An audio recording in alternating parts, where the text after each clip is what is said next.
Okay, time for another maths, or more specifically graph theory video. This one's going to be on something which I refer to as dividing lines. So I'm going to start by running through what they are, and once all the rules are established and you understand what they're doing, then I'll touch on why they're interesting and end with potential uses.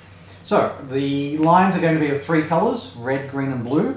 They squiggle around the place, but when they intersect you can have three possibilities. You can have a red line, and crossing that line you'll have a green which transfers into a blue, or a blue that transfers into a green, depending on which way you're looking at it. You can have a blue line, and crossing that line you can have a red turning into a green, or a green turning into a red, and lastly a green line, and if you're crossing a green line with a red line it will turn into blue, or if you're crossing a green line with a blue it'll turn into red. Okay, so this is how the colours can intersect. The lines never dead end, so this line over here might go up there, and this blue one might come down here and cross over this here green and tie around, and etc, etc. The lines don't just go nowhere, they have to loop around and squiggle back to meet themselves. Hopefully the basics of how they interact is clear, and now I will show you how they apply to graph theory. So let me just come up with an example. So let's take a very simple, properly three-edge coloured map. Let's have let's say it looks like a blue and a blue. Let's have a blue and a blue, and let's have a green, green, green, and green. Okay, so a very simple six region, properly three-edge coloured map. A dividing line can be placed such that you choose any one edge on a map, any given map. So let's choose, for instance, this edge here. Now we can introduce dividing lines so that they follow the rules that we already established of how they intersect, etc. And also so that any dividing lines crossing an edge of the map will be of the colour of that edge. And we can choose any edge such that a dividing line will pass through said edge. So for instance, a very simple example, this edge here, it's red. We could just have a red dividing line going around, and that's a really basic example, not all maps have that. Let's say we had chosen, instead of this edge here, let's say we had chosen, say, this green edge here. So our dividing line might, we'll keep the red because it's convenient. Crossing the red will become blue, blue, going around. And as you can see, our dividing lines are now intersecting all the edges of the map with the appropriate colours, and we have a dividing line passing through the edge that we chose. Now obviously this won't work with regions of size 3 on the map. I have played around with these long enough to be convinced that they can apply to any map of region size 5 or greater. I'm relatively convinced that they can always be found on maps of region size 4 or greater, but don't quote me on that, I'm still looking into that. Time will tell. In the meantime, I said I would cover why they're interesting. To do this, I would like to go through two lenses. First, as we've introduced it via colours, through the coloured lens, and then through the zonal labelling lens. So I've drawn a little chart here, which will make a lot more sense in just a second. This is the same map. Hopefully you can still tell where the dividing lines are and where the map lines are.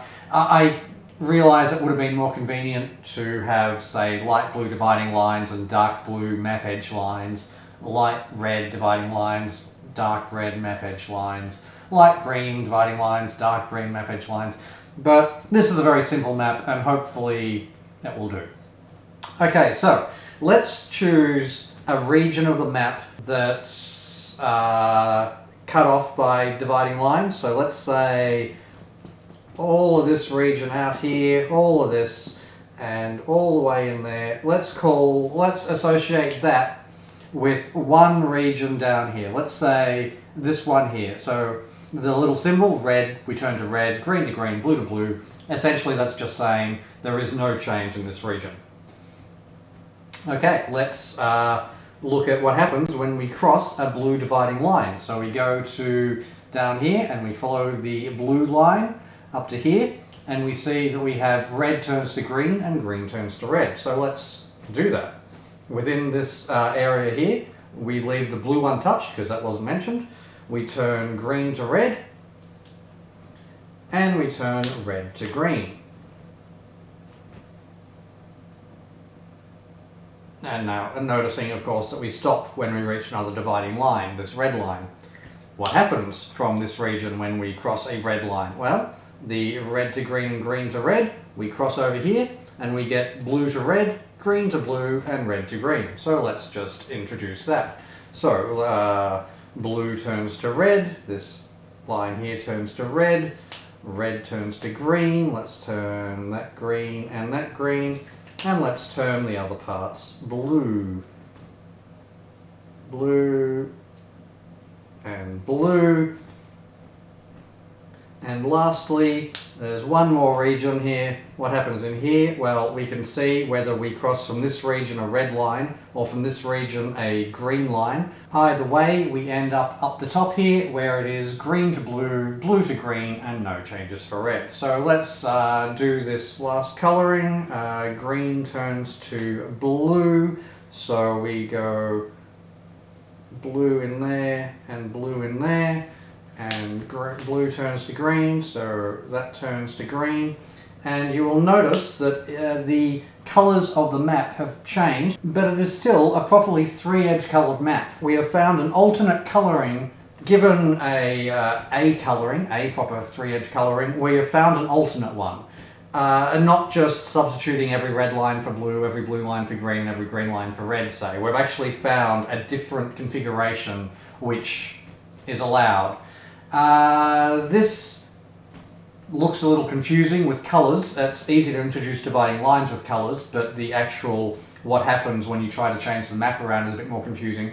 When we turn to zonal labelling, it is more difficult to introduce the lines, but easier to see what happens with the map, and arguably more interesting. So let's say, for those that don't know zonal labelling, red, blue, green, we will label as a 1 intersection, it going clockwise around, so red, blue, green, we're labeling that as a 1, and red, green, blue,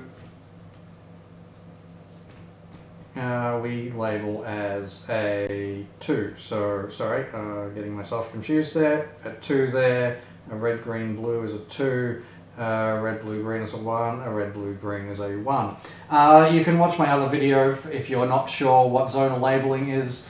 Essentially, it's a way of using only numbers to label the map, and if every region is a 0 mod 3, then the map is properly 3-edge colorable.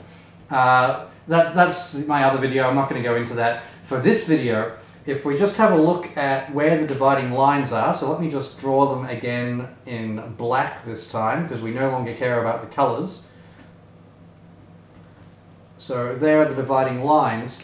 If we choose only diagonally connected regions bordered by dividing lines, so let us choose, say, this region in here, and this region, I'm using the term region a bit loosely here, I'm sorry. I should probably say this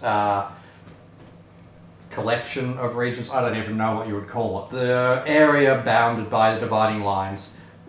Okay, so let's just choose those two, and let's change only the numbers in those two pockets, for a better term, to their alternates. So let's change, let's scrub that 2 and scrub that 1 and scrub that 2 and scrub that 1, and let's change them to their opposites. So we have a 1 and a 2 and a 2 and a 1, and you will notice that we have been left with an alternate zonal labelling of the map.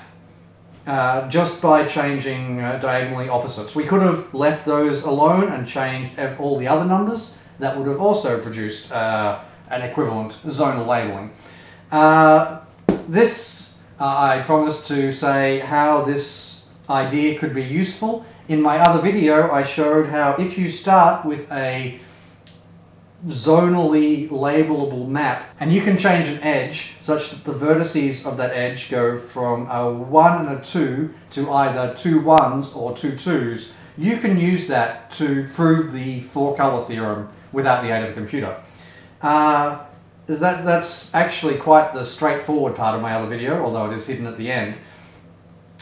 So this dividing lines would allow you to do that. Now I should point out that dividing lines is an observation that I've made. I believe they apply to all maps of region size 5 or greater. I suspect they apply to all maps of region size 4 or greater. Again, I haven't proven that to myself yet. The problem with this, and you might go, well, let's just prove dividing lines, is that the tiniest change to which edge you're looking at or the map, and it can cascade into ridiculously complex dividing lines. So I'm going to quickly draw up an example of such a thing, but yeah, if you've got any idea how to prove that this is a property of properly 3-edge colored, 2-connected cubic graphs, I would be fascinated to hear your thoughts. I have tried, I have come at it from all the angles I can think of. I am convinced it is a property of them. How to prove it, I don't know. I leave that as an open question. I will, bear with me, I will just draw up an example of what I mean by convoluted. 1 second. And here you go. I have drawn the dividing lines in black. Feel free to pause this and have a look. You can fill in what the line colors should be by what edges they're crossing. As you can see, it gets ridiculously complex sometimes just to cross a particular edge. I actually don't remember which edge I was trying to cross in this, but it just kept on going out until, well, it reached this. That's the video. Hopefully you found it interesting. Let me know if you have any thoughts on, well, if you think you've found a counterexample or if you've got an idea for how to prove it. I'd be fascinated to hear, and yeah, see you around.